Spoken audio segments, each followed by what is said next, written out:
అందరికీ నమస్తే అండి. టీటీడీని వరుసగా వివాదాలు వెంటాడుతున్నాయి. నిన్న సాయంత్రమేమో ఒక అన్యమతస్థుడు తిరుమల కొండ మీద నమాజ్ చేశాడు.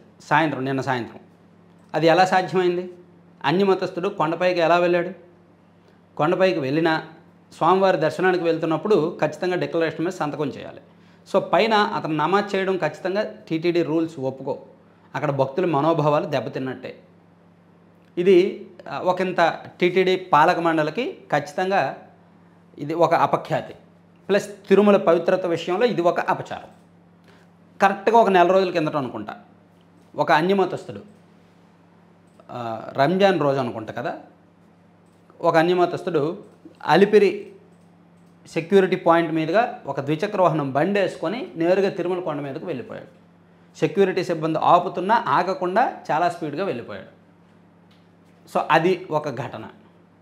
అలాగే మధ్యలో ఈ రెండు ఘటనలకి మధ్యలో తిరుమల గాలిగోపురం కొండపైన డ్రోన్ ఎగిరింది. ఇదో ఘటన. ఇలా ప్రతి 15 రోజులకు ఒకసారి ఏదో ఒక దుర్ఘటన జరుగుతూనే ఉంది.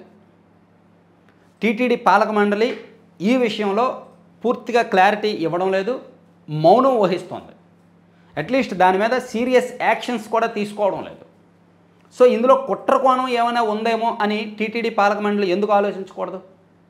ఇవన్నీ ఇంటెన్షనల్గానే జరుగుతున్నాయి అనేది మాత్రం వాస్తవం.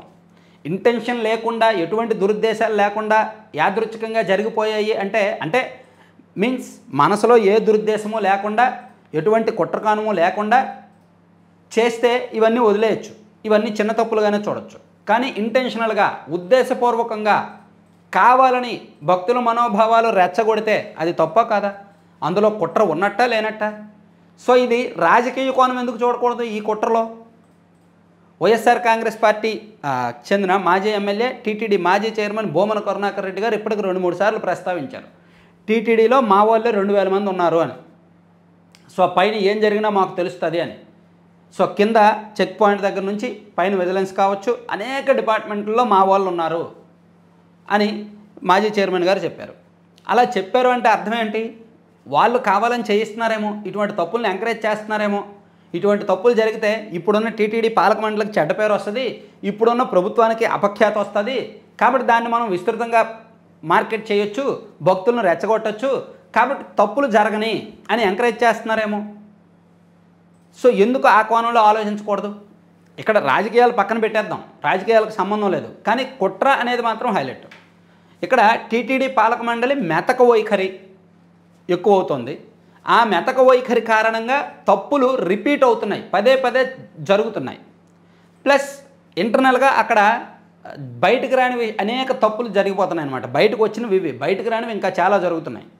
భక్తులు అంత సాటిస్ఫైగా వెళ్ళి రాలేకపోతున్నారు. దర్శనం చేసుకొని కావచ్చు, అన్ని విషయాల్లో కూడా అంత సంతృప్తి అయితే లేదు. ఏదో బయటికి చెప్పడానికి మీడియా బలం ఉంది కాబట్టి, వీళ్ళకి ఇప్పుడున్న ప్రభుత్వానికి పాలక మండలికి మీడియా బలం ఉంది కాబట్టి అంతా షో చేస్తున్నారేమో, కానీ భక్తులు అంత సాటిస్ఫైగా బయటకు రావట్లేదు అనేది వాస్తవం. సో ఒక రకంగా నాకు తెలిసి టీటీడీ పాలక మండలిలో విభేదాలు ఏమీ లేవు, అంతా బాగానే ఉందని బయటకు షో చేస్తున్నారు, కానీ పాలక మండలిలో విభేదాలు ఇంకా కొనసాగుతున్నాయి. చైర్మన్ గారికి అధికారులకు మధ్య విభేదాలు ఇంకా కొనసాగుతున్నాయి. సో ఈ వ్యవహారం వీళ్ళు ఫస్ట్ అంటే నేను అనుకోవడం ఏంటంటే, వీళ్ళ మధ్య విభేదాలు సమసిపోతే, వీళ్ళ మధ్య గొడవలేమీ లేకుండా ఉంటే, ఎటువంటి వివాదాలు లేకుండా ఉంటే, వీళ్ళు క్లీన్గా ఉంటే అప్పుడు ఈ సమస్యల మీద ఫోకస్ పెట్టగలరు. ఈ కుట్రల మీద, ఈ కుట్రలను కొంచెం లోతుగా వెళ్ళి బయటకు తీసగలరు, కుట్ర కోణం ఛేదించగలరు. కానీ వీళ్ళు ఫస్ట్ వీళ్ళే సరిగ్గా ఉండట్లేదు, వీళ్ళ మధ్య సఖ్యత ఉండట్లేదు, వీళ్ళ మధ్య సమన్వయం ఉండట్లేదు. కాబట్టి వీళ్ళు నెక్స్ట్ లెవెల్కి ఎలా వెళ్తారు? ఫస్ట్ లెవెల్లోనే ఫెయిల్ అయిపోతున్నారు వీళ్ళు. నాకు తెలిసినంత వరకు జేఈఓ గారికి చైర్మన్ గారికి పడదు, ఈఓ గారికి చైర్మన్ గారికి పడదు మీన్స్ ఏదో పెద్ద పెద్ద గొడవలని నేను అన్న, కానీ సమన్వయ లోపం ఉందనేది వాస్తవం, సఖ్యత లేదు అనేది అంతవరకు వాస్తవం. సో ఫస్ట్ వీళ్ళు ఐక్యతగా ఉంటే, వీళ్ళ మధ్య ఎటువంటి విభేదాలు లేకపోతే, వీళ్ళు కంప్లీట్ క్లీన్గా ఉంటే ఖచ్చితంగా నెక్స్ట్ లెవెల్లో కుట్రకోణం ఏముంది, ఎవడెవడు చేస్తున్నాడు, ఎందుకు చేస్తున్నాడు, ఏ విభాగంలో టీటీడీకి ఉద్దేశపూర్వకంగా చేటు చేయాలని చూసేవాళ్ళు ఉన్నారా అనేది కనిపెట్టగలరు. సో వీళ్ళు ఫస్ట్ లెవెల్ లేదు, సెకండ్ లెవెల్ లేదు. అందుకే ఈ తప్పుల మీద తప్పులు జరుగుతున్నాయేమో అని నేను అనుకుంటున్నా. చూద్దాం ఏం జరుగుద్దా. Thank you.